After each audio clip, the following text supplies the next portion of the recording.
We have a huge show today, and I want to start with, I guess, a little positive news before I jump right into the Donald is creepy AF and the danger we face. And I know I say this with a smile because I don't know what else to tell you.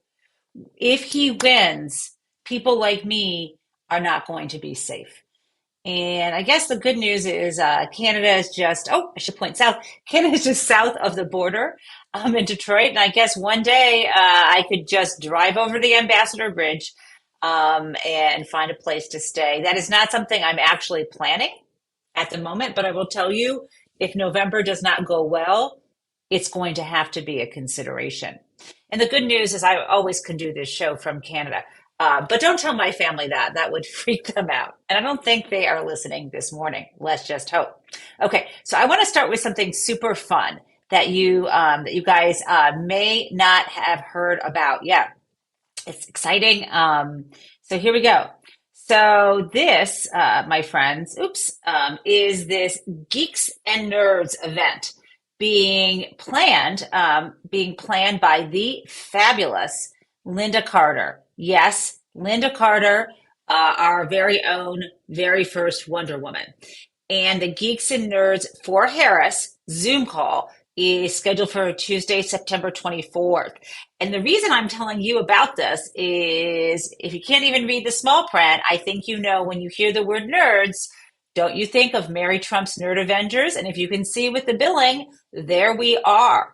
And it's going to be me, Mary, and Wajahat Ali, and maybe even a surprise guest joining us.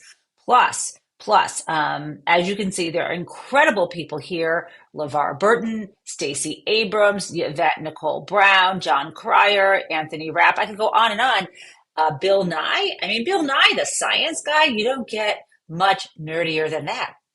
But what's super exciting about this is that we have people representing Star Trek, including George Takei, and even Star Wars people, I think, although I don't see them on here, so don't take my word for it. So that is exciting, right? We have that.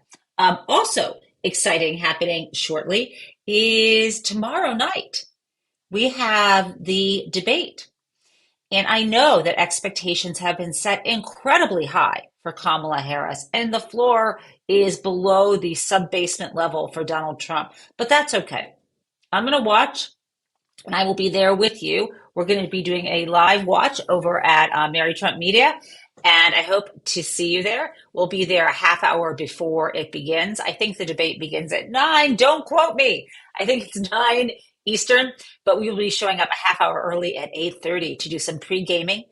We will not talk over the debate, only if there's a pause, commercial break kind of thing, or some glitch with the technology will we speak. And then afterward, we will do the post wrap up. So please join us. But what you are here today, I think mostly for, is to talk about what we can do about some of the most creepy and honestly frightening things that Donald Trump says. And I want to be really clear. There's a reason why I use the language weird that Tim Walz kind of brought into our conversation. And I use the word creepy because Donald Trump loves when we are afraid of him. He wants to be sadistic. He admires people like Al Capone and Putin and these strong men. And that's why when he is down and out, he uses his typical bullying tactic. And hey, Julia Cooper. Anyway, hey, Steve McLeod. Hey, everybody. So what I'm trying to tell you is I can have a smile on my face because I know he's full of it. When he goes into the dangerous language and language of violence and fear, it's because that's how he's fearing. That's what he's feeling. So if he says that things are going to be bloody, he is saying he is feeling beaten up. He cannot stand being weak. And we're gonna dive into the weird stuff, the creepy stuff that he said at his rally in Wisconsin. But I want to make clear to you that if you focus on what he said entirely and not the context, you'll actually be afraid of him. We don't need to be afraid of him. That rally, there were 7 1,000 people. That's it. He is not drawing the crowds he used to. It's rare that he has rallies anymore. There are these kind of meetings in people's restaurants or town halls. Now, of course, as I began this show by saying, it would be terrible if he were elected. It's a big danger. But I am not afraid of him. I am afraid of the people who prop him up. And if the people who prop him up and enable him continue to be shamed, continue to be ridiculed, just like him, more people will back away from them and what the message they are spreading. And this last thing before I show the clips, not only was this a teeny tiny embarrassing rally where Mr. I'm going to beat my chest tries to feel better about his pathetic self, but he took time to say, I'm not weird. He hates to be called weird. And what he says, he doesn't even really know what weird means. He says, I'm not weird. I've been called a lot of things. I'm not weird. I'm solid. So in my dictionary, the opposite of weird isn't solid. I mean, I don't know. I haven't looked up the word weird, but I think weird sometimes means off the norm in a bad way, in a creepy way, as opposed to, you know, marching the beat of your own drummer. That's a good thing. Being creative, being thinking outside the box, being your true self, all that's good. Weird means being outside the norm in a creepy way that is kind of a red flag. So Donald doesn't see weird that way. He thinks of any bad thing as weakness. So he says, I might have problems, but I'm being weird is not one of them. I'm solid. He isn't solid. He is saying that to comfort himself. The guy is blubbering, confused, like his brain is mush and his body is anything but solid. That's why he's always sharing those photos where people mock him up like he is some kind of strong, muscular guy. He has these weird, very primitive ideas. And this is also why he is. And I'm going to get to his crazy stuff in Wisconsin. But first, I need to get his crazy, just think his crazy tweet about the debate. He is playing in to the most primitive instincts in his own mind, that to be big and strong is, well, dominant and therefore entitled to tell other people what to do. It's a very physical, it's a very rapey, it's a very idiotic conception of what it means to be a person in the world. And also, obviously, physicality is entirely unrelated to your ability to serve as president. I mean, I think you know, at least one of my favorite presidents, FDR, was in a wheelchair. Now, the press did not show him in that wheelchair because they understand that people in the public will equate disability, physical difference with intellectual weakness, which again is stupid. I mean, I hear I'm assuming it was stupid, which I think is ignorant and inaccurate. Okay, so let's get to Donald and his wanting to be solid. And the more we say he is mush and mashed potatoes and weak and weird, it will drive him crazy. So let me show you what he said about the debate, and then we're going to get into the really dangerous, creepy language he used at the rally. After that, we're going to do some comparison to the very strong, actually strong and solid Harris campaign before we move to Crazy Town. Okay, look at this, guys. I can't get past this. This is what he said a couple days ago. This is what he announces. Okay. I don't want to say it in his voice. I'm just going to say it in a kind of ignorant voice. No boxes or artificial lifts will be allowed to stand on during my upcoming debate with Comrade Kamala Harris.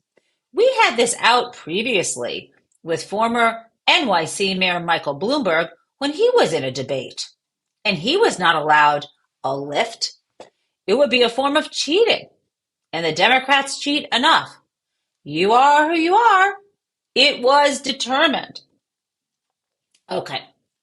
Now, I got to fact check this before I get to my critique.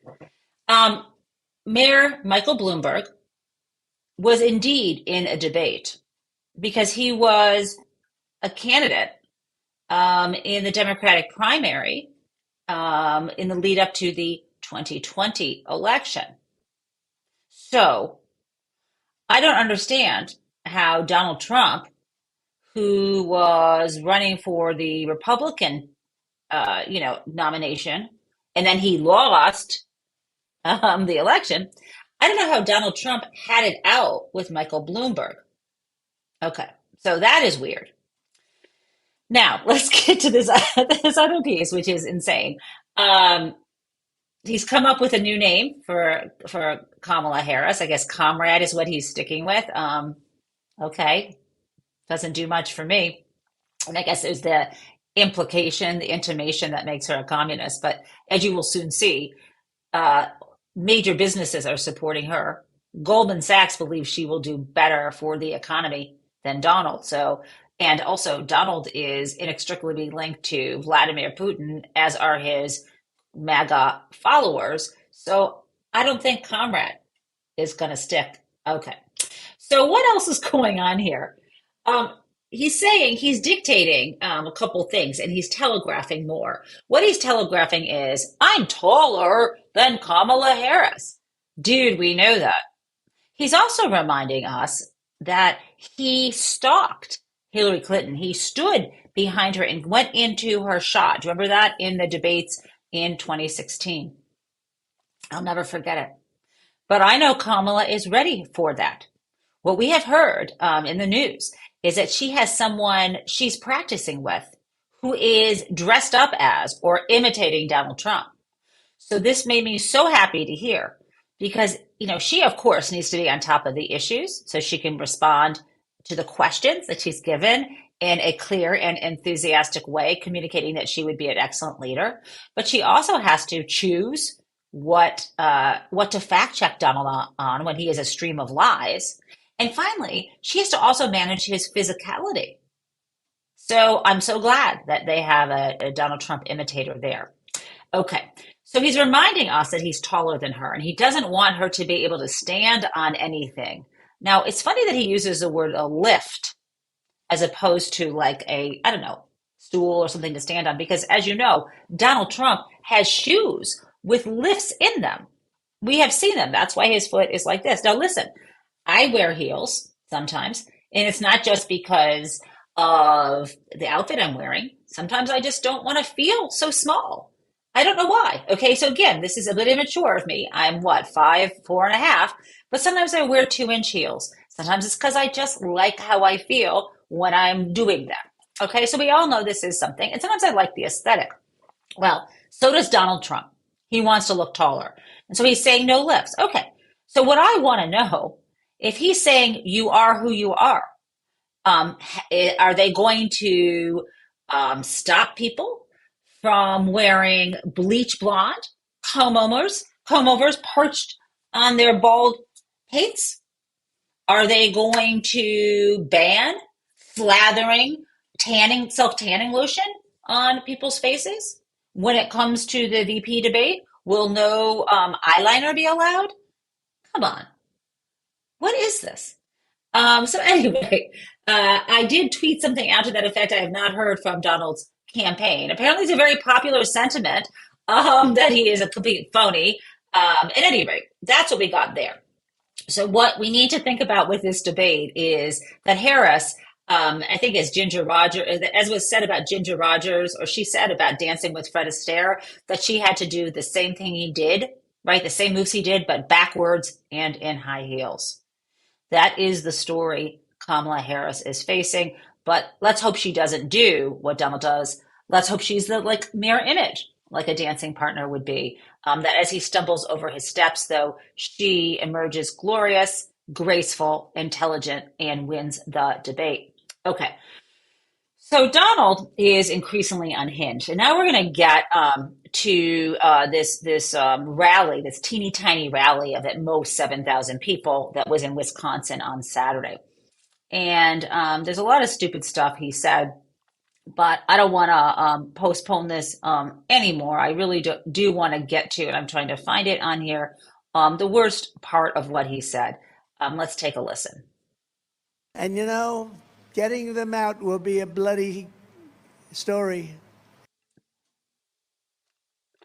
I'm sorry. I should have given you an intro. I'm so sorry. At this point, he is talking about the mass deportations of undocumented residents of the United States. And they're talking about millions upon millions. Is it like, is it 10 million that they were talking about? The numbers are huge. And this is not well thought out. And it is just a terrible prospect. And remember, this is part of Project 2025. Someone in the chat, can you tell me, is the number actually 10 million? At any rate, let's listen. Let's listen to that again from the top, and then we can talk about it on the other side. Here we go. Never been allowed to come into our country. Nobody checked them. Nobody. And getting them out will be a bloody story. Should have never been allowed to come into our country. Nobody checked them. Nobody. Okay, so a bloody story. We know what this is about. He is letting us know, literally, that he does not care about due process. That he is, Steve McLeod, did you just say 10 to 1 or are you saying 10 million? Okay, so these are millions upon millions of undocumented residents in the United States. And what he does not, beyond this being horrifying, Reed Gallen over on Twitter had this really excellent commentary, which is ask Donald what the press should ask him, but they won't, is how does this play out? Who is going to be in charge, and how will it be determined which people who are residing here came here unlawfully as opposed to with subject to asylum or subject to some other, maybe they are on a visa or they are children or family members. How are you going to figure out who is who? And where is that list going to be maintained? And then who are you going to employ to go round them up? What if the states don't want to cooperate? Then what? And when they come to get people, if they refuse to go, then what? And where are you going to put millions of people? Are you going to build facilities and house them? Who's going to pay for that? What will be in those facilities? And what happens to their homes and private property? Remember, these are people who are often employed and are paying taxes. So what is going to happen to all their things? Who are neighbors just going to come in and confiscate people's homes and cars? This sounds a lot like Nazi Germany. And what happens to the children who are left in their homes, in their cribs, at their schools when their parents or family members are rounded up? And have they even considered how they're going to get airline companies to take people away? Have they thought about any of this? All he cares about is he doesn't give an F, and he just wants it to be bloody. Because he is playing into the only thing he can is he tries to draw into his base. He is trying to turn out the most hateful voters who have never voted before. That is how he is expanding his voting pool. That is what he is doing. Okay, this is insane. And also, Candy said, how many undocumented residents have simply overstayed their visas? They're married, they have children, they have good jobs, they pay taxes. Not only that, Mark Cuban, I'm sure you know him as entrepreneur, sports team owner, and I think he's one of the hosts of Shark Tank, has been really good on economic issues, very supportive, it appears, of the Kamala Harris campaign. I don't know if he's directly announced that he is endorsing her, but he certainly is in his tweets. And he's like, what about who's going to replace the billions of dollars lost in the economy when you deport all these people? None of it makes any sense. It's all grievance, it's all hate, and it's all just about sounding tough. So there was more idiocy from that same teeny tiny rally. And we get your usual um, confusion about immigration in his reference to Hannibal Lecter, but it's gotten really even weirder. Let's listen. The press, when I say Dr. Hannibal Lecter, the press says, oh, why did he mention that? They're wise guys back there, just wise guys. They say he rambled and started talking about Hannibal Lecter. What does that have to do? That's a representative of people that are coming into our country. Dr. Hannibal Lecter, he will have you for dinner. You know that? He will have you for dinner. What the fuck? I'm sorry. How many times do I have to tell you or say out loud? I mean, how many times do we have to say this? How many times does anyone have to tell Donald, or don't they even tell him that an insane asylum is not the same thing as political asylum? Think of asylum as, I don't know, like a shelter, or I mean, you can even look at Merriam-Webster for their definition of asylum. Let's look it up as I'm talking to you. I think of it as like shelter. Yes, here, let's read Merriam-Webster. Asylum, it's a noun. It's an inviolable place of refuge and protection, giving shelter. Okay? So it can also be a place of retreat and security. It can, okay. So place of refuge. Okay, so we called mental institutions that they were called insane asylums. It's not great. Where I used to live, they had a place, an asylum. That was it. Like that's what they called them, right? Asylum was meant to be a positive word. It means this place of refuge or shelter. Political asylum is giving refuge or shelter to people who immigrate into the US because they face danger in their home country. So, yeah, Donald, the press keeps asking you because you are an idiot and you're beyond ignorant. Donald is unwilling to learn because he's actually mentally weak. He is not solid. It's mashed potatoes in his brain. He is not, look, his synapses are not connecting. And I really think he actually still believes that that getting asylum, political asylum, means that you came from an insane asylum. There is no changing his mind on it. And if he doesn't believe it, then what does that say about the people who cheer him on when he says it?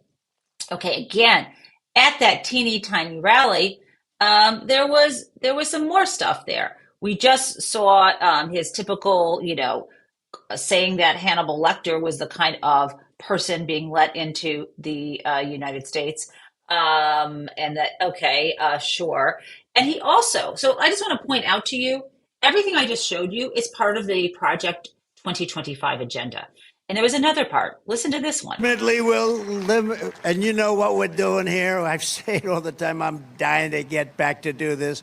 We will ultimately eliminate the federal Department of Education and send education back to Wisconsin and back to the states. There you go. First of all, education is run by the states. We're just talking about the kind of oversight and protections that the Department of Education provides and the billions of dollars, huge chunks of local budgets coming from the Department of Education. So you tell me what's going to happen to your property tax, or if your property tax doesn't go up, what happens to your schools when they're not getting funding also from the federal government. You tell me about that. Tell me about what would happen when there is discrimination against your child at your local public school and you cannot reach out to the Civil Rights Division of the Department of Education for help. And let me tell you, you have to do that sometimes. It's a fact. As an attorney, I know those stories. Okay, and so that is what was happening. He also, of course, pushed his stupid tariff idea, which is he's already imposed a tariff while he was in office on foreign goods that already cost billions of dollars for Americans. And we know that the new tariffs he's talking about would cost on average around $4,000 for Americans a year. And he still keeps repeating the same, misinformed or deliberately deceptive story about what tariffs are. And there's not a single economist who agrees with him because this is just factually untrue, but we have to listen. Tariff nation. It's not going to be a cost to you. It's going to be a cost to another country. I heard Kamala the other day, Comrade Kamala. She said, oh, if you do that, he's raising your taxes. No, no, no. I'm not raising your taxes. I'm raising China and all of these countries in Asia and all over the world, including the European Union, by the way, which is one of the most egregious. They don't. It's even hard for me to tell you how ignorant and misinformed that is. There are just so many examples, but I saw that, I've given you examples before. Like this one I saw on the internet. Let's say you are buying a pillow, and let's say the pillow that was being sold, I don't know. My favorite pillow, turns out, is from IKEA, right? So let's say that pillow, I don't know where IKEA makes it, but I'm going to imagine it is made in Sweden and that the pillow has a name that I can't pronounce. At any rate, it does, but I love it. So let's say I buy pillows there, and if Donald Trump imposes a tariff, and let's say it's a 25% tariff on my pillow. Okay, so for every, let's say I'm buying $100 worth of these pillows because let's say they're expensive, and let's say I buy two, I don't even know what they cost. They hopefully don't cost that much. All of a sudden, if there's a 25, let me just say, let me make it more simple. Let's say it costs whatever bunch of pillows are being imported by IKEA. For every $100 worth of pillows, they're paying an extra $25. You think IKEA is going to eat that cost? No. For every $100 worth of pillows, I'm going to have to pay $25 more. But in addition to the markup they're going to add for their profit, they're going to add $25 on that purchase. Also, IKEA is not the Swedish government, right? I mean, maybe they should be. I mean, they have the most amazing vegan meatballs and really good salmon. Have you ever like gone to, I mean, sorry, but like IKEA is this place that you get there and you're like, this is the best place in the world. For the first like 10 minutes, I feel like a kid in a candy store. And then there's this moment when I'm at IKEA. I don't often go, but I go like maybe once a year. And there's this moment, I don't know if you've had this when you're in the IKEA and it goes in like in a split second. It's like a 30-second thing where you go from feeling euphoria in the IKEA to like, holy shit, I need to get out of here. But you're somewhere like in like the kitchens, and it's going to take a really long time to wind your way around to checkout. Like, and it's just insane. So I don't know. I try not to go that often, but I do love it. So the point is, Sweden is not paying that. I'm paying for the tariff. It's passed along to me. To me. Let me give you the equivalent, how dumb this is. Have you ever noticed that you pay sales tax? Do you pay sales tax? In many states, we have sales tax, right? And almost all the states, I think. And sometimes you pay a sales tax at, restaurants. Sometimes you also pay a local tax, right? Okay. That sales tax that you pay, it's not paid by the state. You're paying it. It's not paid, like it's not paid by the business. The business collects a tax when you have dinner or you buy some clothing or what have you, and you pay your tax. Let's say it's 6%. Okay, the business who sold you the clothing or fed you the food, yeah, they pass that tax along to the state, right? So it's the same idea. A customs duty is a tax. A tariff is a tax, the price of which it's collected from the importer, right? But the cost is passed along to the consumer. And by the way, you might say, well, this is good. Then we'll only buy American made pillows. Okay, well, no, because a lot of times, first of all, a lot of the materials in America are imported from other countries. And so those costs go up. But let's say there's 100%, like 100% American made pillow that you want to buy. And please don't tell me about Mr. Pillow because he's out of business. Okay? He's broke. Sorry, guys. He lost his money. Anyhow, so let's say you have an American made pillow you want to buy. Well, if you're an American pillow manufacturer and all of IKEA's pillows have gone up 25%, you're going to raise your prices. That's just the way it is. So everything gets more expensive. Thank you for my TED Talk on why Donald Trump is an idiot about tariffs. Now, I think I've got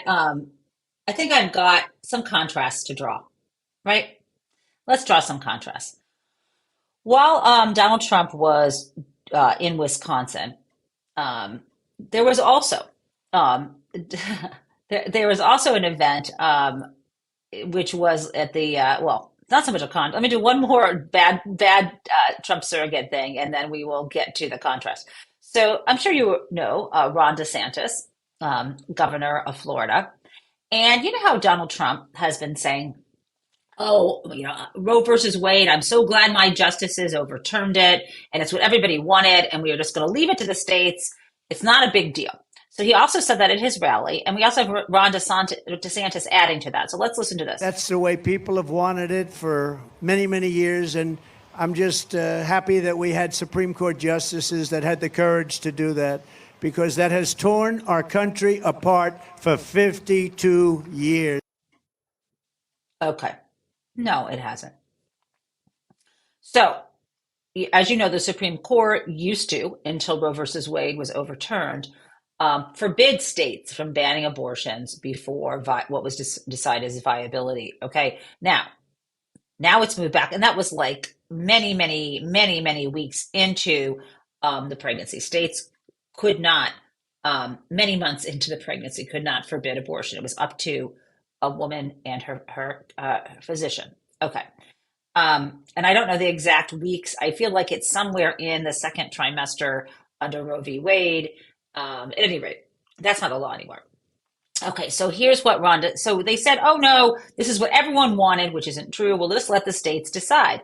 Well, look what happens when we say, "Okay, leave it to the states." Governor DeSantis doesn't want actually the citizens of Florida to be able to vote on this. Let's listen. An amendment that's underwritten by people like George Soros and other organs of the political left. It is an intentionally deceptive and misleading amendment.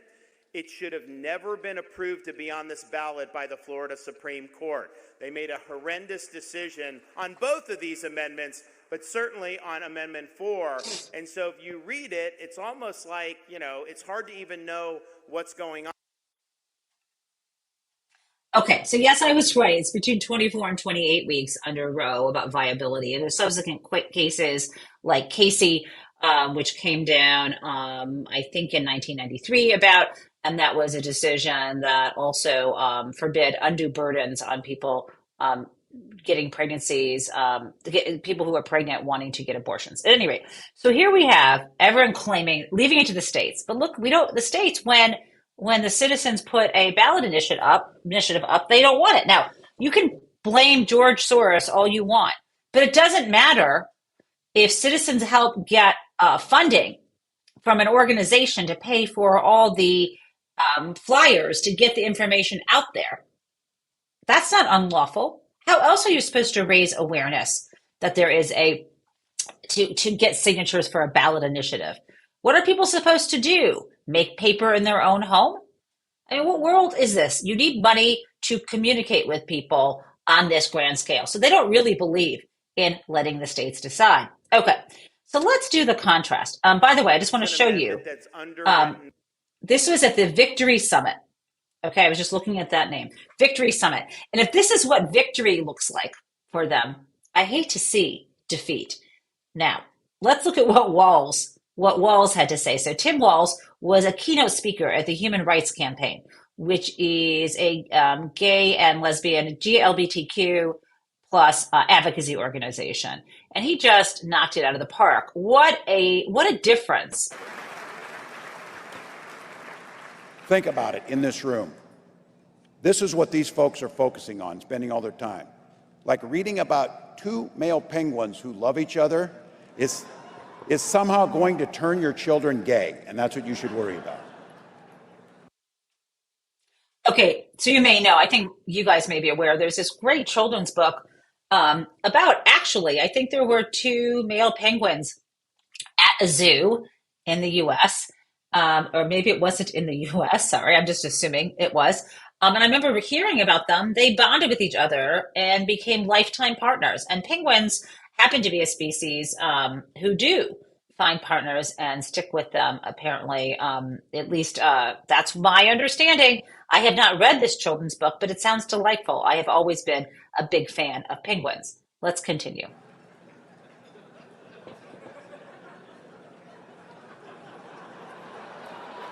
But here's what I'll tell you. It's a fact of life. Some people are gay. But you know what's not a fact of life? That our children need to be shot dead in schools. That's not a fact of life.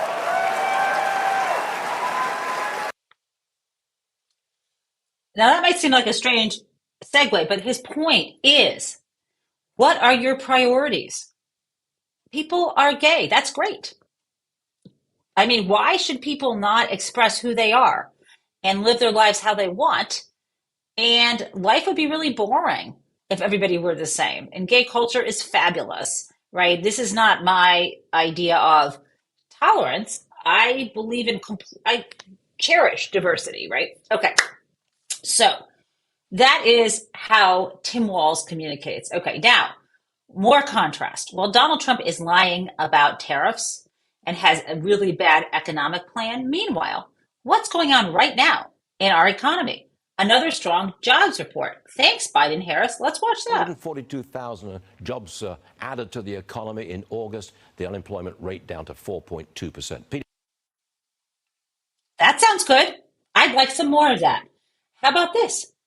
I think you might like to hear from Ian Sams, who is a spokesperson for the White House, about all the business leaders who are supporting Kamala Harris. Don't call her comrade. President's sharing her message. I think in the last couple of days, you've seen a lot on the economy. You saw President Trump speaking at the New York Economic Club. You saw Vice President Harris speaking in New Hampshire. And a very different choice for the American people between President Trump, who wants to cut taxes for those at the very top and big corporations, and Vice President Harris, who has a plan to jumpstart small business growth. 25 million small businesses in her first term is her goal, by giving them the resources to get off the ground.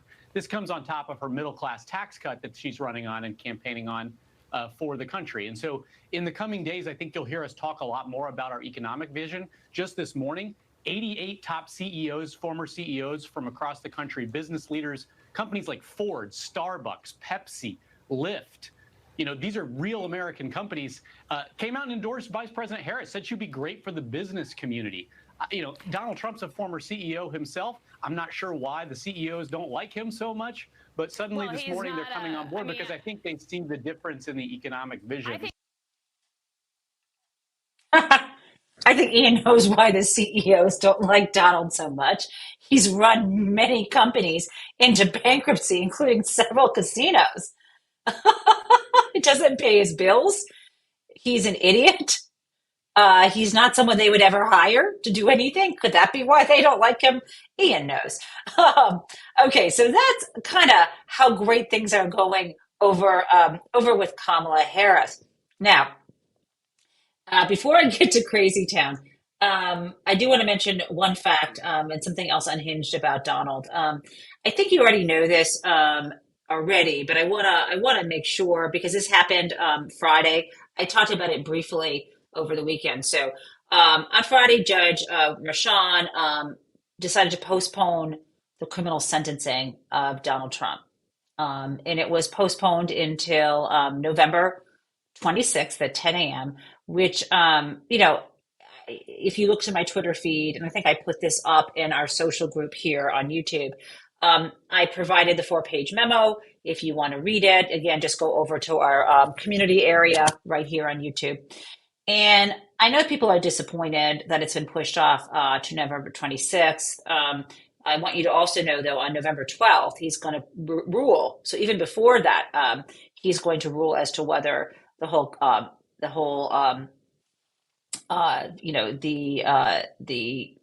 jury verdict should be thrown out, right?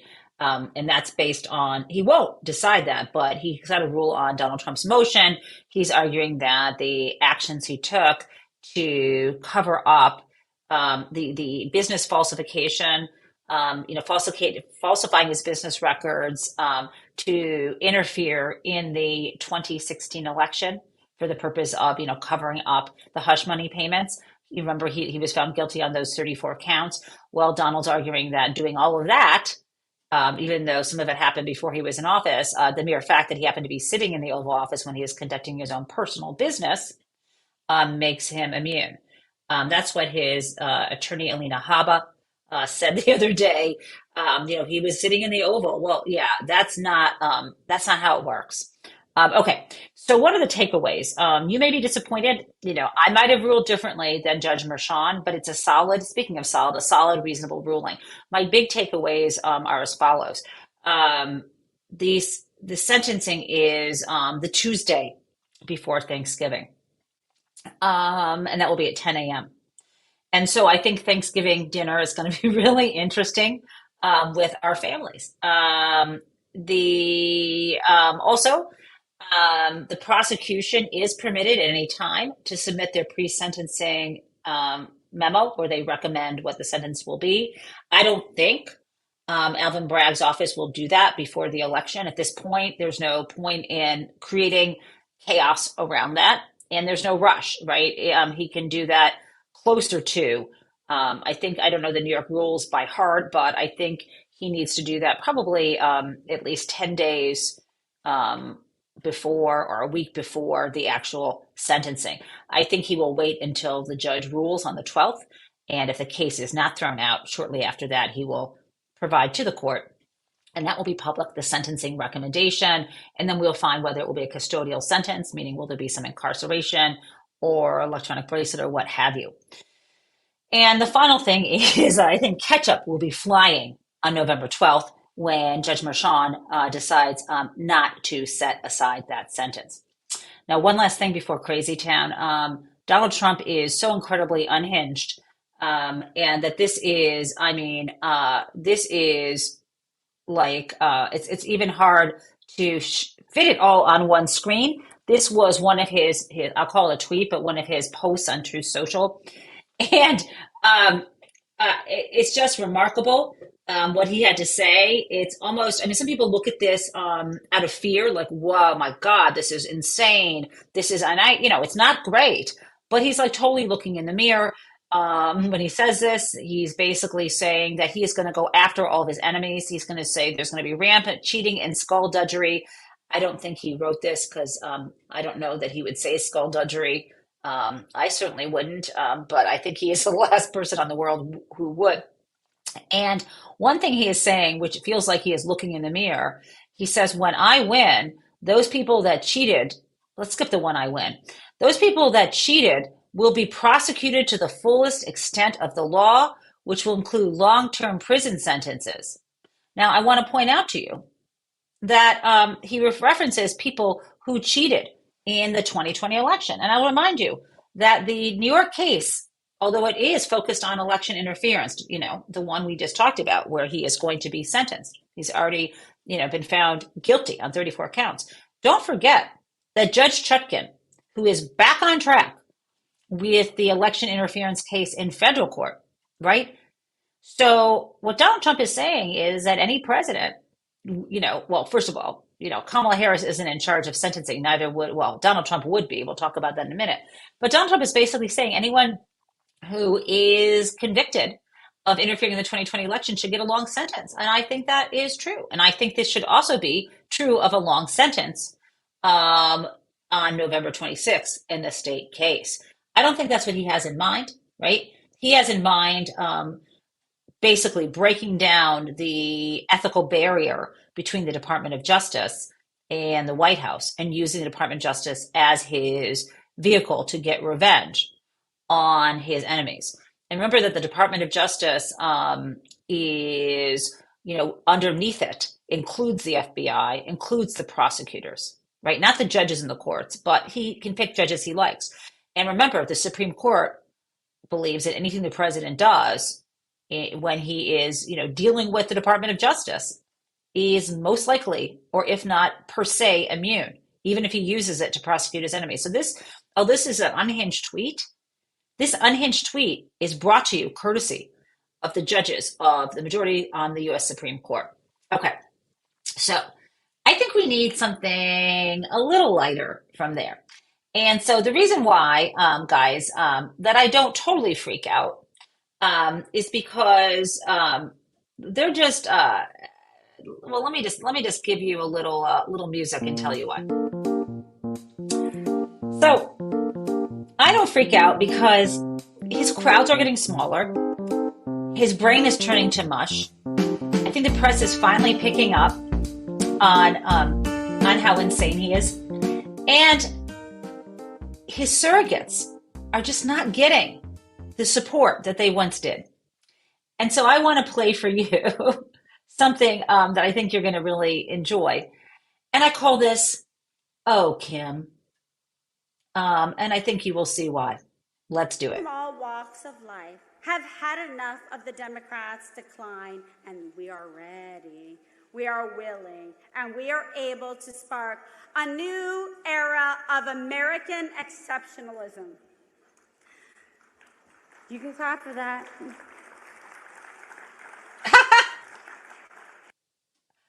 Guys, I'm going to play it. Wait, hold on. I'm going to play that. This is her this is Kim Guilfoyle, who I think is no longer with Don Jr., or that seems to be the rumor that Rick Wilson is spreading. I don't really care who she is dating. But you may remember that she at one time gave these kind of Evita Peron speeches and got a lot of applause, but no longer, guys. So let's play that one more time and let's add some crazy town music to leave the show for the day. I hope that you enjoy. Walks of life have had enough of the Democrats' decline, and we are ready. We are willing, and we are able to start a new era of American exceptionalism. You can clap for that.